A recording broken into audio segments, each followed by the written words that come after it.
እናንተ ሐኪም ቤት ሄዳችሁ አንድ ሐኪም እንዲያይታችሁ ደስ ትላላችሁ፣ አይ እናንተ አላመማችሁም ተመለሱ ቢላል በሽተኛ ነው አይደል የምንለው? አስቡት። እኛ እኮ ንግዳችንን እየሰራ በመላምት ነው አዎ አይ ጥሩ እየሰራሁ ነው የምንለው። አንዳንዴ ፋይናንሻል ሪፖርቶቻችንን አናይ ወይም ደግሞ የምናውቃቸው ሪፖርት ማድረግ ሲኖርብን ወይ ብድር መውሰድ ሲኖርብን ይህን አላያችሁም ማለት ልክ ሐኪም ላብራቶሪ ሳይ ፊታችሁን አይቶ አሟችኋል አላመማችሁም እንደሚለው በጣም ሪዲኩለስ የሆነ አሰራር ነው። ያለካችሁት ነገር አያድግም። ዛሬ ደግሞ በቅርብ ቀን ላውንች ከምናደርገው ትሬኒንግ ላይ አንድ ቅመም የሆነች ክላስ ልጋብዛችሁ ፈልጉ። ኳንቲፊኬሽን ትላለች፣ በደንብ ተጠቀሙባት። ሰብስክራይብም አድርጉ፣ ቤተሰብ ሁኑ። ሰብስክራይብ ለሚያደርግ ሰው በዚህ ሳምንት ሽልማት አለን። እስከ መጨረሻ ድረስ ቆዩና ውሰዱ ሽልማታችሁን። እንዴት ናችሁ ታዲያስ? እሺ ዛሬ ደግሞ ኳንቲፊኬሽን ወይም ደግሞ መመዘንን። እስቲ አንድ ጥያቄ ልጠይቃችሁ። ትላንትና ንግዳችሁ ላይ ምን ያክል የመሸጥ ኦፖርቹኒቲዎች ነበራችሁ? ኦፖርቹኒቲ ስል ቢገዛችሁም ባይገዛችሁም ምን ያክል ሰው እናንተ ጋር መጣ? ቡቲክ ብትሆኑ እናንተ ቡቲክ ውስጥ ስንት ሰው ገባ? አትክልት ቤት ብትሆኑ ስንት ሰው ጠየቃችሁ? ኤኒ ቢዝነስ ቡና ቢሆን የምትሸጡት ስንት ሰው መጥቶ ወጣ? የገዛም ያልገዛ ምን ያክል ታውቁታላችሁ? ምን ያክል ሰው ነው የመጣ ማይመለሰው? ሌላም ሰርቪስ የምትሰጡ ብትሆኑ ምን ስንት ስልክ ተደወለ? ስንት ሪኩዌስት ነበራችሁ? ስንት ጥያቄ መጣ እናንተ ጋር? ይሄንን ማወቅ ምን ያክል ነገር ነው እያጣ ያለሁት ማርኬት መጥቶ እኔ ጋር መጥቶ ማቴሪያላይዝ ያልተደረገው ምን ያክል ነው ለሚል እይታ በጣም ይረዳል። ትልልቅ ኤክስትራኦርዲነሪ እንትን ደረሱ የምንላቸው ቢዝነሶች በሙሉ እዛ ጋር የደረሱት ማወቅ ስለቻሉ ነው ምን ያክሉ ነው ሚስ እያረኩ ያለሁት የሚለው። በጣም ብዙ ስሞል ስኬል ላይ ያለ ቢዝነስ ግን ይህንን ኳንቲፊኬሽን ወይም ያለውን ንግዱ ላይ ያለውን ነገር ስለማይመዝን በጣም ብዙ ነገር ሉዝ ያደርጋል።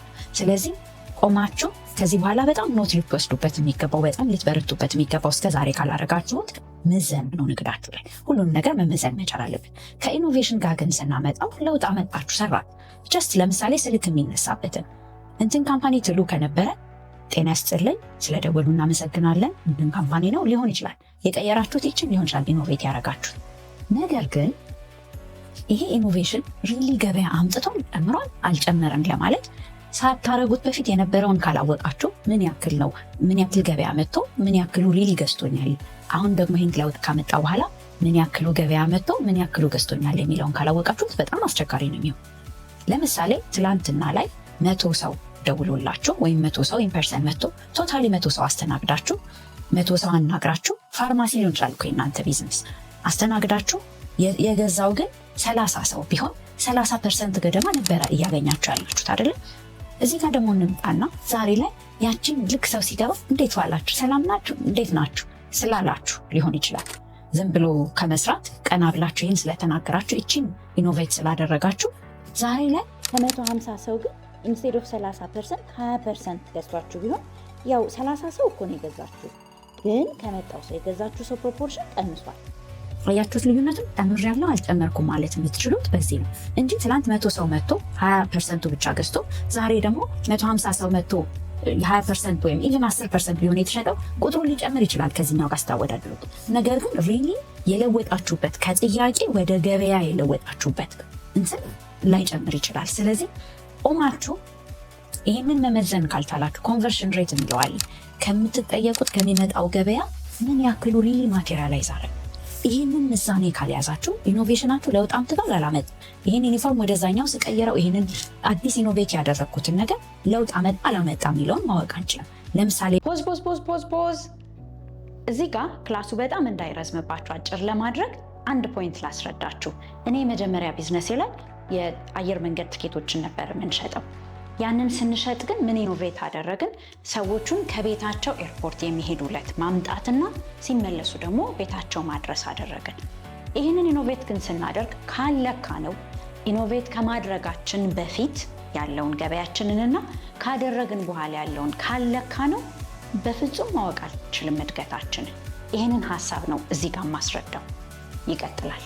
በእኔ ትራቭል ኤጀንሲ ፒካፑ ገበያ አምጥቶልኛል አላመጣልኝም ልተው ልቀጥለው ለማለት ምን ያክል ሰው ነው የጠይቀኝ የነበረው ትኬት ገበያ ከመጣ ለምሳሌ 100 ሰው ጠይቆን 40 ሰው ከሆነ የገዛኝ ሪሊ ትኬት ፒካፑን ግን በመጨመር ኤርፖርት ትራንስፈሩን በነፃ በመስጠቴ ከ100 ሰው 50 እና 60 ሰው ማቴሪያላይዝ ካረገ አዎ ይሄ ነገር ይሄ ኢኖቬሽን ያስኬደኛል ኔክስት ቤስት ዌይ ሆኗል የስ ልሄድበት እላለሁ። ካላወቅኩት ግን ቁጥሩ ምንም ማድረግ አልችልም።